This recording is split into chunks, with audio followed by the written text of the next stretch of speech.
श्राप और आशीर्वाद में और कोई बात नहीं है, आप समझ लेना। कोई हम अच्छा कर्म करेंगे उससे सब प्रसन्न होंगे, वही आशीर्वाद है।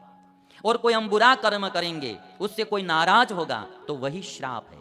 आशीर्वाद सुखी करता है और श्राप आदमी को दुखी करता है।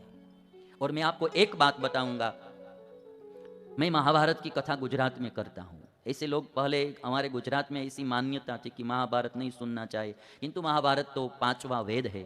तो आजकल बहुत सी कथा महाभारत की चल रही है। उसमें एक बहुत अच्छा प्रसंग आता है महाभारत में, कि जब महाभारत का युद्ध होने वाला था तो एक तरफ कौरव सेना थी, एक तरफ पांडव सेना। इस तरफ पांडव सेना खड़ी है, इस तरफ कौरव सेना।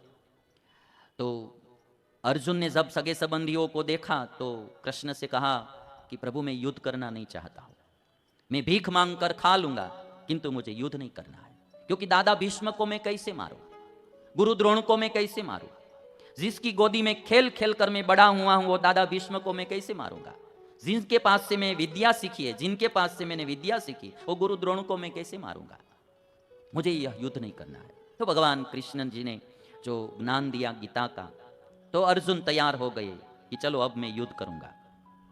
शंख सब बजाने लगे, दोनों सेना में शंख बजने लगे। उसी समय सब आज पांडव सेना में भी प्रसन्न हो गए कि चलो अर्जुन तैयार हो गए युद्ध करने के लिए। उसी समय युधिष्ठिर राजा बिना हथियार हाथ में धारण किए अकेले ही कौरव सेना की ओर जाने लगे। जब कौरव सेना की ओर जा रहे थे युधिष्ठिर अकेले ही, तो पीछे पीछे अर्जुन, भीम, सहदेव, नकुल सब चले। अर्जुन पूछ रहे हैं बड़े भाई से कि भाई आप कहां जा रहे हैं, क्यों जा रहे हैं, बिना हथियार शत्रुओं की सेना की ओर क्यों जा रहे हैं। युधिष्ठिर कुछ भी बोलते नहीं है। तो पीछे पीछे भगवान कृष्ण आए। तो कृष्ण ने अर्जुन से कहा कि मुझे पता है कि युधिष्ठिर कहां जा रहे हैं, क्यों जा रहे हैं। तो अर्जुन ने कहा कि प्रभु बोलो ने, मैं कब से परेशान हो रहा हूं, भाई कहां जा रहे हैं। तो कृष्ण भगवान ने कहा कि युधिष्ठिर दादा भीष्म के पास आशीर्वाद लेने के लिए जा रहा है, गुरु द्रोण के पास आशीर्वाद लेने के लिए जा रहा है। और मैंने महाभारत की कथा कही है, महाभारत में लिखा कि युधिष्ठिर राजा दादा भीष्म के पास आते हैं और रथ को परिक्रमा करते हैं, प्रदक्षिणा करते हैं। और दादा भीष्म से एक बात कही कि दादा, एक तो मैं आपका पौत्र हूं, आप हमारे दादा हैं, हम युद्ध करना नहीं चाहते हैं, किंतु फिर भी दुर्योधन के कारण हमको युद्ध करना पड़ता है। तो सबसे पहले हमको आज्ञा दीजिए, इजाजत दीजिए युद्ध करने की। बड़ों के साथ बोलना है ना तो भी आज्ञा लेनी चाहिए, बड़ों के साथ कुछ काम करना है तो भी आज्ञा। ये हमारी हिंदुस्तानी संस्कृति सिखाती है। आजकल जो पाश्चात्य संस्कृति के कारण युवा पीढ़ी बड़े बुजुर्गों का कोई आमन्या नहीं रखते हैं, उनका जो आदर रखना चाहिए वो नहीं रखते हैं। युधिष्ठिर ने पूछा, कहा कि हमको युद्ध करने की आज्ञा दीजिए।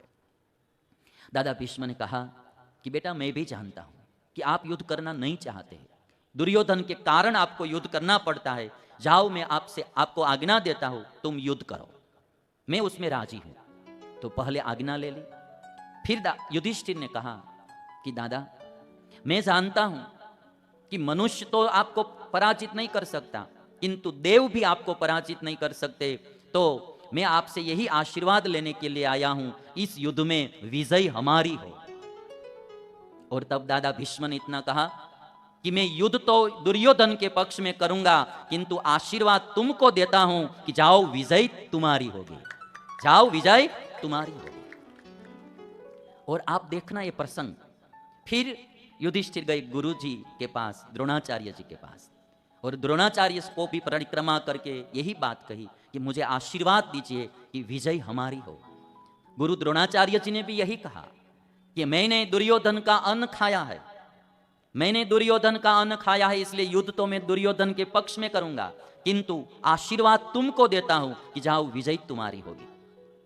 और वही बात कृपाचार्य ने कही, तीनों ने आशीर्वाद दिया। आप सब जानते हैं कि कौरवों के पक्ष में 11 अक्षौहिणी सेना थी और पांडवों के पास केवल 7 अक्षौहिणी सेना थी। फिर भी विजय पांडवों की हुई, कौरवों का पराजय हुआ। उसका कारण यही था कि दादा भीष्म को हराना मुश्किल था, गुरु द्रोण को हराना भी मुश्किल था, कर्ण को हराना, कृपाचार्य को हराना मुश्किल था। दादा भीष्म, गुरु द्रोण, ये सब कौरव के पक्ष में थे, किंतु उनका आशीर्वाद पांडवों के पक्ष में था। व्यक्ति से भी उनका आशीर्वाद बड़ा होता है। जिस तरफ उसका आशीर्वाद होता है वही विजय होती है। और आशीर्वाद माने प्रसन्नता। कोई हमारा कार्य देखकर भगवान प्रसन्न हो जाए, कोई संत प्रसन्न हो जाए, कोई बुजुर्ग लोग प्रसन्न हो जाए। मैं तो मेरे जीवन में यही लक्ष्य लेकर चलता हूं। और ज्यादा तप हम नहीं कर सकते, हाँ, ज्यादा भूखा भी इस कलयुग में हम नहीं रह सकते हैं, ज्यादा कुछ दान पुण्य कर सके न कर सके, हमारे कर्म से सब लोग प्रसन्न हो वही हमको करना है।